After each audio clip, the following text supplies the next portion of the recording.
আজকে কিন্তু একদম স্ট্রিট ফুড স্টাইলে মটরের ঘুগনি বানিয়ে দেখাবো। চলুন আমি এখানে কি কি সিক্রেট ইনগ্রেডিয়েন্টস ইউজ করেছি আপনাদের সঙ্গেও শেয়ার করব। তো ভিডিওটা শুরু করা যাক। এখানে দেখতে পাচ্ছেন আমি এখানে ভিজিয়ে রাখা মটর নিয়ে নিলাম। এটা আমি ওভারনাইট ভিজিয়ে রেখেছিলাম। তো প্রেসার কুকারে দিয়ে দিলাম আর দিয়ে দিলাম কিছুটা জল, মানে ছোলার উপর অবধি কিন্তু দিতে হবে। এবার আমি দিয়ে দেব লবণ, হলুদ আর সঙ্গে অ্যাড করব দুটো মিডিয়াম সাইজের আলু। এটাকে আমি পিস পিস করে দিয়ে দেব। এবার ঢাকনা লাগিয়ে ফুল হিটে আমি দুটো সিটি দিয়ে দেব। আর অন্যদিকে আমি একটা মশলা রেডি করব। তার জন্য লাগছে গোটা জিরে, গোটা ধনিয়া আর দুটো শুকনো লঙ্কা। সুন্দরভাবে একটু রোস্ট করে নিলাম আর একটুখানি ক্রাশ করে নেব,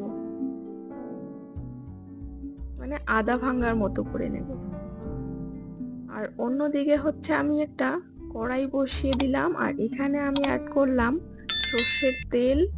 আর ফোড়নে আমি দিয়ে দিলাম গোটা জিরে, আর দিয়ে দেবো আমি একটা শুকনো লঙ্কা, আর হচ্ছে দিয়ে দেবো একটুখানি পেঁয়াজ কুচি। এখানে কিন্তু একটা কথা বলে রাখি, অবশ্যই হিংটা ইউজ করবেন। আমার কিন্তু এখানে হিং মানে দেওয়া হয়নি, সত্যি কথা বলতে আমি ভুলে গিয়েছি। আপনারা কিন্তু অবশ্যই হিং ইউজ করবেন, তাহলে কিন্তু সুন্দর ফ্লেভারটা চলে আসবে। তারপরে আমি এখানে গ্রাইন্ড করে নিয়েছি টমেটো, আদা রসুনের পেস্ট। একটা টমেটো নিয়েছি আর একটুখানি আদা আর একটুখানি রসুন, সুন্দরভাবে কষিয়ে নেব। তারপরে আমি দিয়ে দিলাম 1 টেবিল স্পুন লবণ আর একটুখানি হলুদ গুঁড়ো কালারের জন্য। আপনারা দেখতেই পাচ্ছেন আমি কিন্তু অলরেডি লবণ আর হলুদ দিয়ে দিয়েছি, তো সেটা কিন্তু একটু ব্যালেন্স করে দিতে হবে স্বাদ মতো। আর এখানে আমি দিয়ে দিলাম লঙ্কার গুঁড়ো আর একটা কাঁচা লঙ্কা দিলাম ফ্লেভারের জন্য। আর এটাকে কিন্তু সুন্দরভাবে কষিয়ে নিতে হবে। আর যখনই দেখবেন যে শুকিয়ে যাচ্ছে তখনই কিন্তু একটু করে জল অ্যাড করতে হবে, মানে এটাকে কিন্তু অনেকক্ষণ ধরেই কষাতে হবে। এই প্রসেসিংটা করতেই থাকতে হবে, একটু করে কষাতে হবে। আর গ্যাসের কিন্তু মানে গ্যাসটাকে কিন্তু মিডিয়ামে রাখতে হবে। একদম হাই হিটে দিলে না পুড়ে যাওয়ার সম্ভাবনা থাকবে। তো দেখতেই পাচ্ছেন আমার সুন্দরভাবে কিন্তু কষানো প্রায় শেষ। আমি অনেকক্ষণ ধরে কষাচ্ছিলাম। এতটা তো আমি দেখাতে পারবো না, তাহলে আমার ভিডিওটা তো একদম মানে কষানোতেই কিন্তু 5 মিনিট চলে যাবে। সেই জন্য আমি কেটে কেটে দেখাচ্ছি। আমি কিন্তু অনেকক্ষণ ধরেই কষিয়েছিলাম। এবার আমি অ্যাড করলাম সেই সেদ্ধ মটর আর আলু, পুরো জল সহ আমি এখানে দিয়ে দিলাম। এটার মধ্যেই কিন্তু হয়ে যাবে, আর কিন্তু আমার জল ইউজ করতে হবে না।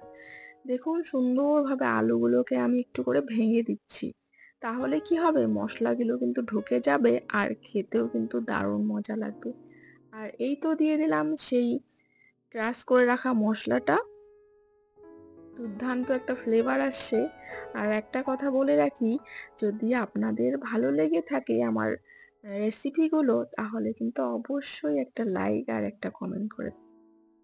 তো এবার আমি এখানে অ্যাড করব, বলেছিলাম না সিক্রেট ইনগ্রেডিয়েন্টস, তো দেখতেই থাকুন। এখানে কিন্তু আমি দিলাম গরম মশলা, এবার দিয়ে দেব আমি এখানে তড়কা মশলা, আরও দেব আমি এখানে ব্ল্যাক পেপার। তারপরে হচ্ছে আমি একটুখানি চিকেন মশলা দিলাম। তারপরে আমি এখানে দেব চাট মশলা। তো এত সুন্দর টেস্ট আসছে। এটা কিন্তু আপনি সকালের ব্রেকফাস্ট বলেন কিংবা বিকেলের টিফিন বলেন, খেতে কিন্তু দারুণ মজা হয়। আর এটার সঙ্গে যদি আরো সঙ্গে থাকে ফোলা ফোলা পুরি, তাহলে তো আর কোনো কথাই নেই। আর এবার আমি ইউজ করলাম আমার সেই মানে হোমমেড আমের আচার, যেটার জন্যই কিন্তু স্ট্রিট ফুডের সেই ফ্লেভারটা চলে আসবে। আর সেখানকার একটুখানি মশলা এখানে দিয়ে দিলাম।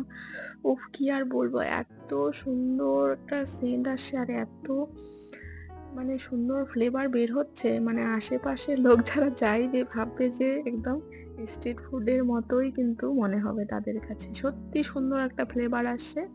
এবার সবশেষে দিয়ে দিলাম আমি ধনেপাতা কুচি। আর হ্যাঁ, এখানে কিন্তু একটুখানি আমি বিট লবণ ইউজ করব, তাহলে কিন্তু আরো মজা হয়। তো আমি এবার একটুখানি বিট লবণ ইউজ করব। এই তো দিয়ে দিলাম। আচ্ছা, আপনারা কিন্তু অবশ্যই একটা লাইক করে দিবেন। আর আমার ভিডিওগুলো যদি ভালো লেগে থাকে তাহলে প্লিজ একটু কমেন্টে বলবেন। আমি কিন্তু আবারও চলে আসবো আরো নতুন, নতুন রেসিপি নিয়ে। আপনারা সবাই ভালো থাকবেন, সুস্থ থাকবেন। তো এই দেখুন আমি সার্ভ করেছি পুরির সঙ্গে। আমি কিন্তু একটু খাস্তা পুরি বানিয়েছি। টাটা!